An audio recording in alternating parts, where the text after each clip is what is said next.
Fala aí pessoal, beleza? Como é que vocês estão? Iniciando mais um acompanhamento mensal, vamos falar sobre o HGFF, fundo de fundos do Pátria, da antiga CSHG. E cara, que relatório! Eu fico impressionado, na verdade não impressionado porque a gente já sabe da qualidade da gestora, existiam alguns receios quando o Pátria comprou a CSHG, mas tudo indica que o time é o que está na frente, o time da CSHG que foi para o Pátria ainda está na frente das decisões dos fundos e a decisão do relatório, de escrever o relatório. Cara, que relatório, vocês vão ver, e é muito bacana porque é um relatório onde o fundo, a gestora, ela admite erros, cara, isso é muito bom. Isso é muito bom porque você tira a gestora daquele pedestal e traz para nossa realidade, assim como a gente erra. E vocês vão ver durante o relatório que os erros que eles cometeram foram os erros que eu cometi também, o erro que as pessoas, que os investidores cometeram. Mas vamos lá, chega mais sem mais delongas, né, como diria aquele ditado, vamos para o relatório gerencial.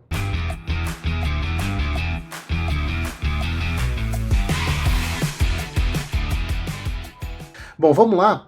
Então, o relatório gerencial agora de dezembro de 24, o fundo fechou dezembro 71,22, mas como vocês podem ver, está 66,60.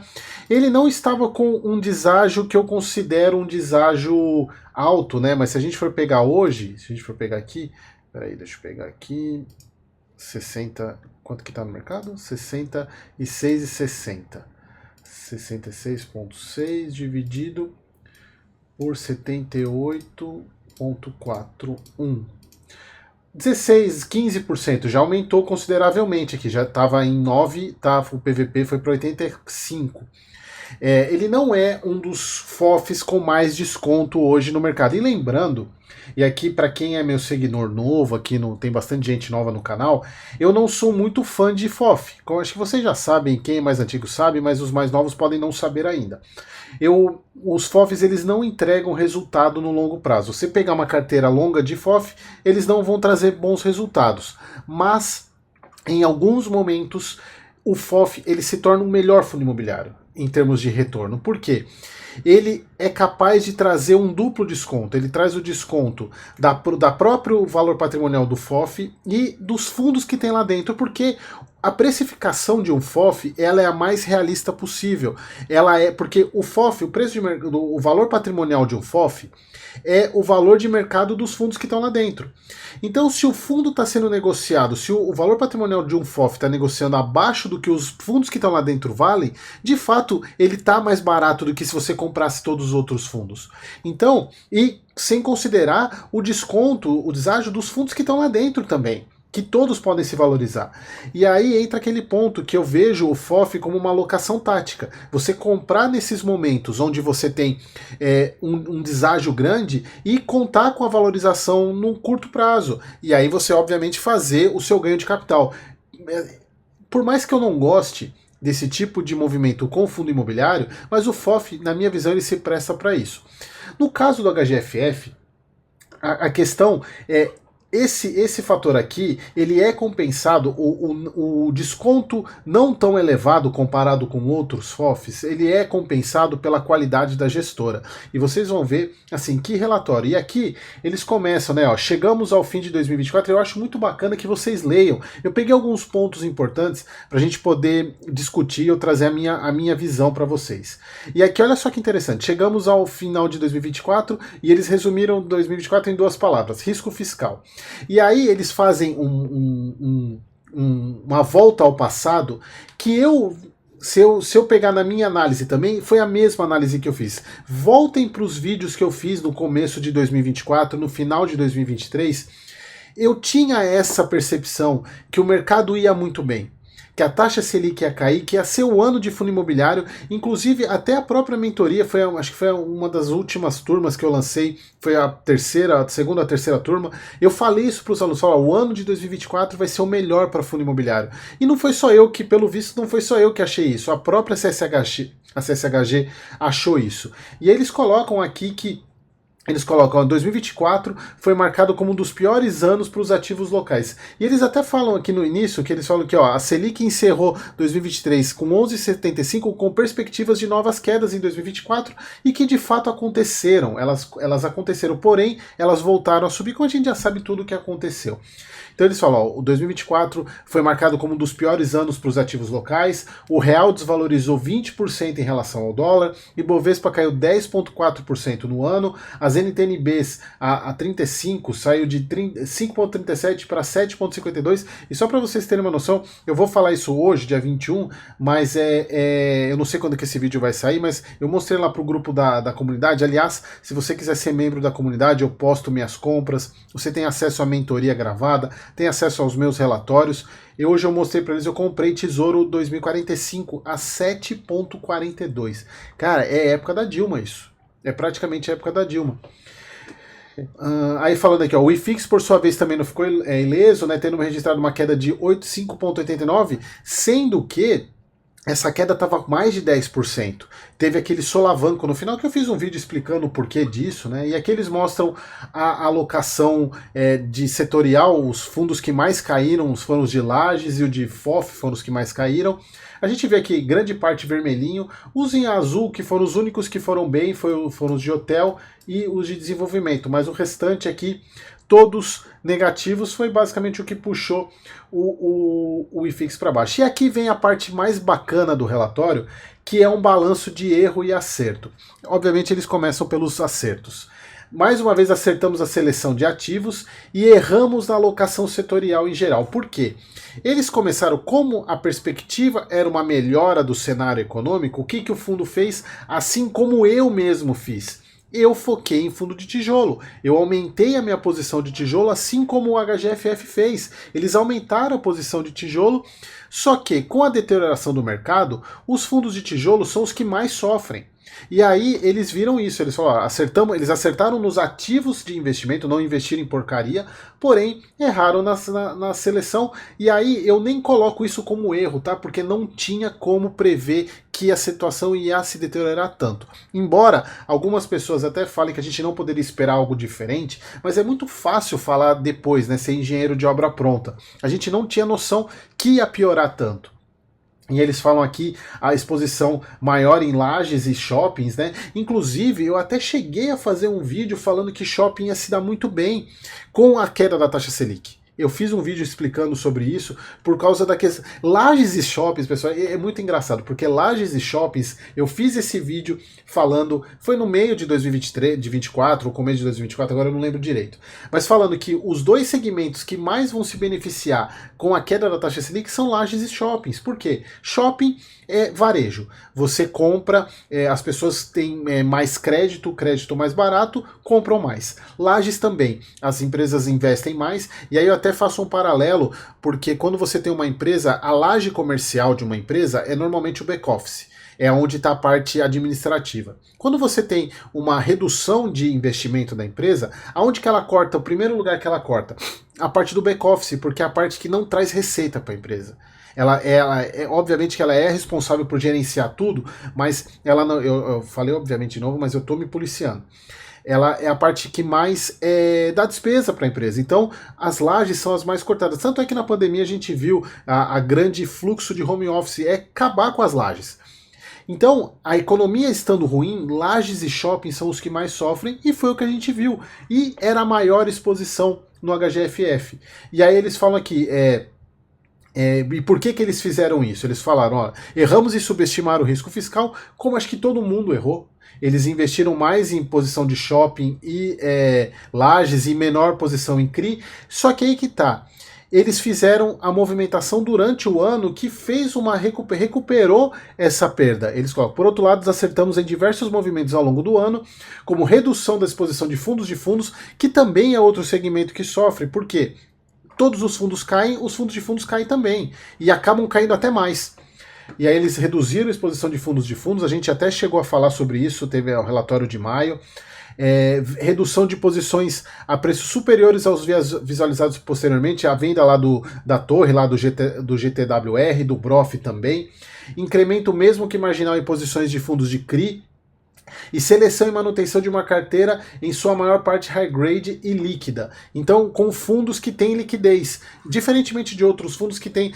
Vocês viram, acho que recentemente aí eu gravei o vídeo do JSRE, que ele se desfez de um fundo com prejuízo, que era um fundo que era muito difícil ele se recuperar, que é uma posição muito ilíquida. Então, uma das estratégias que o HFOF fez, que é muito boa, é você ter, além de fundos bons, fundos com muita liquidez, que você pode se desfazer a qualquer momento. Aí eles falam aqui, ao contrário dos últimos anos, este ano obtivemos uma performance inferior ao IFIX. Cara, para um tipo de ativo que é de longo prazo, um ano não tem tanto problema, isso você precisa se acostumar quando você investe por um longo prazo. Mas aí eles falam do aumento do rendimento, mesmo num ano desafiador, eles aumentaram a distribuição de rendimento. Falando o que eles podem esperar para 2025, é um cenário desafiador, como a gente já sabe, e aqui é um ponto que eu vejo que neste caso, como a gente já chegou praticamente, eu não sei se eu posso falar que a gente chegou no fundo do poço, mas a gente está perto dele. Claro que o poço pode ter um alçapão, mas no caso da carteira hoje do HFOF, por mais que ele tenha migrado bastante para fundo de CRI, eu vejo nesse cenário para 2025 fundo de tijolo mais preparado para esse tipo de situação, embora a gente ainda tenha fundo de papel muito descontado, mas para proteção de carteira, isso vale para vocês também. Fundo de tijolo, pelo tanto de desconto que eles estão hoje, por margem de segurança, eu vejo eles como um grande ativo para passar por esse ano de 2025. Eles falam aqui, ó, por um lado, se temos cenário macroeconômico desafiador, por outro, temos fundamentos imobiliários sólidos e melhores. Então, o que ele quer dizer aqui é que esse movimento que aconteceu em 2024 e que vai continuar acontecendo em 2025, ele serve para meio que uma seleção natural, tanto para fundo imobiliário quanto para investidor. O que tem de investidor que saiu é seleção natural agindo, é investidor que não está preparado e para entender que fundo imobiliário é renda variável.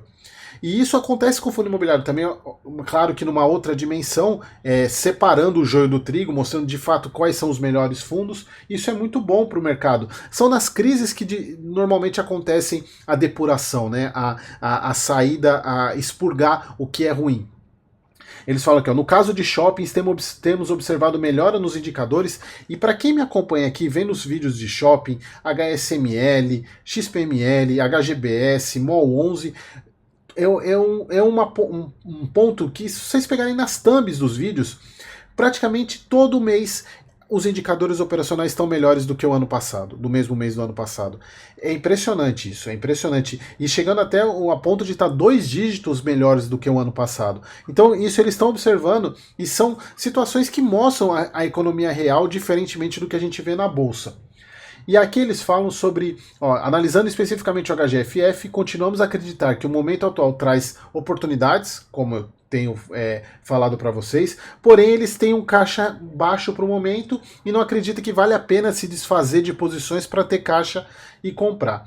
E aí eles encerram aqui, este dilema, ao que tudo indica, deve perdurar o ano, não só o HGFF, mas também os demais fundos da indústria.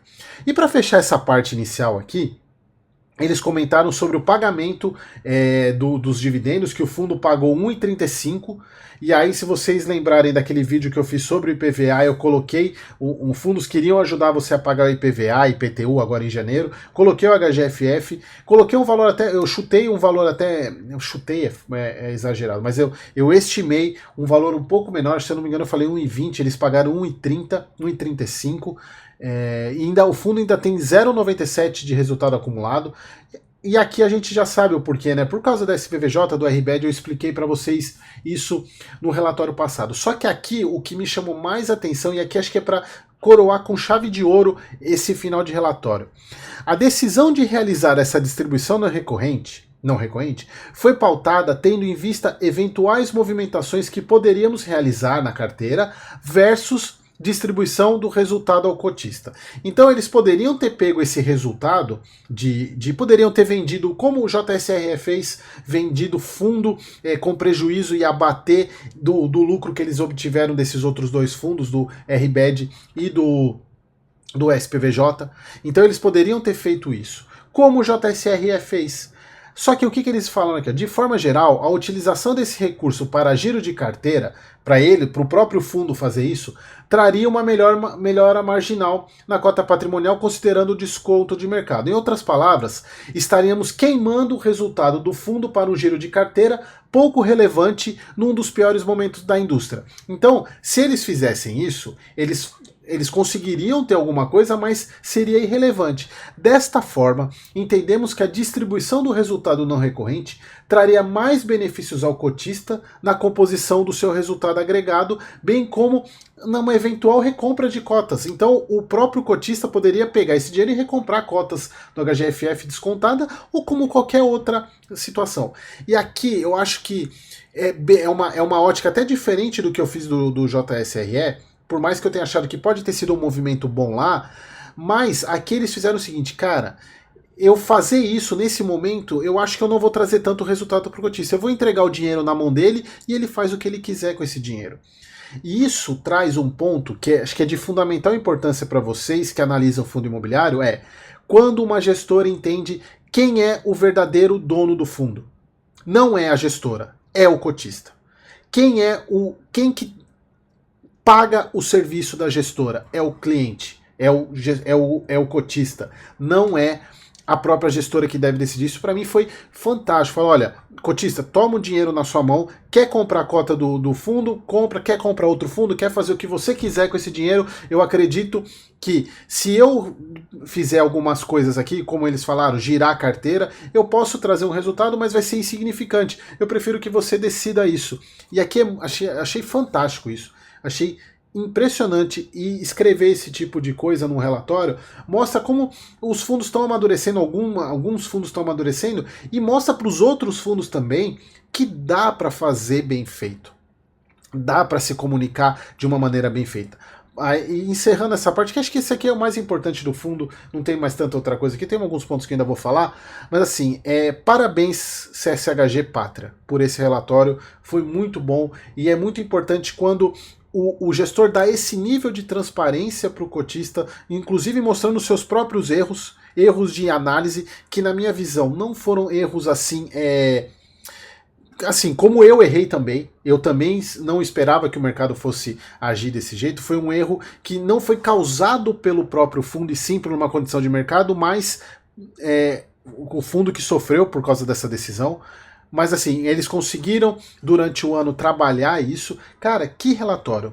Parabéns CSHG, parabéns Pátria pelo relatório. O que as movimentações que o fundo fez? Compra de XPCI e aumento da posição de RBR, mantendo essa visão de aumentar fundo de CRI. Compra da HGPO, que eles ainda acreditam que ainda tem um possível ganho com a última parcela da alienação dos ativos. E aqui o resultado, né, a gente vê que o fundo pagou em 35, ainda tem uma reserva muito grande, tranquilamente, e aí ele já distribuiu os 95 centavos, lembrando que isso aqui que ele tem, e aí que é importante, mas que ele não tinha que distribuir tudo isso, não, porque isso daí são os 5% dos semestres anteriores que ele vai acumulando, que ele vai trazendo, ele é obrigado a distribuir os 95% que gerou naquele semestre, ou seja, no último semestre aí de 2024, tá? Aqui eu mostro para vocês o porquê que eu não gosto no longo prazo, né? A gente vê que ele dá um pau no CDI, mesmo em momentos bons, o CDI ainda continua sendo bom. Aqui uma queda no número de cotistas, mas ele se mantém nessa faixa aqui de 17 a 15 mil cotistas. E é isso, pessoal, fundo tranquilo, sem alavancagem, sem problema nenhum, bem gerido. Só faltava crescer um pouquinho, né? Porque ele não é um fundo tão grande. Não é um fundo tão grande, o valor de patrimônio é um pouquinho, 250 milhões, né, um pouquinho, se a gente for ver aqui, em termos de patrimonial, tá um pouquinho mais de 220, 230 milhões, mas é um fundo pequeno que tem tudo para ir super bem, e mostrando o trabalho que a CSHG faz, pensando muito no cotista, e é uma pena que teve a questão, eu até fiz o ranking, né, lá no ranking de gestoras, que eu tirei a CSHG, coloquei no Pátria, não coloquei ela lá em cima, mas isso aqui mostra que de fato o time da CSHG se mantém, e mantém firme, mantém a mesma pegada. Beleza, pessoal? Espero que vocês tenham gostado e até o próximo vídeo.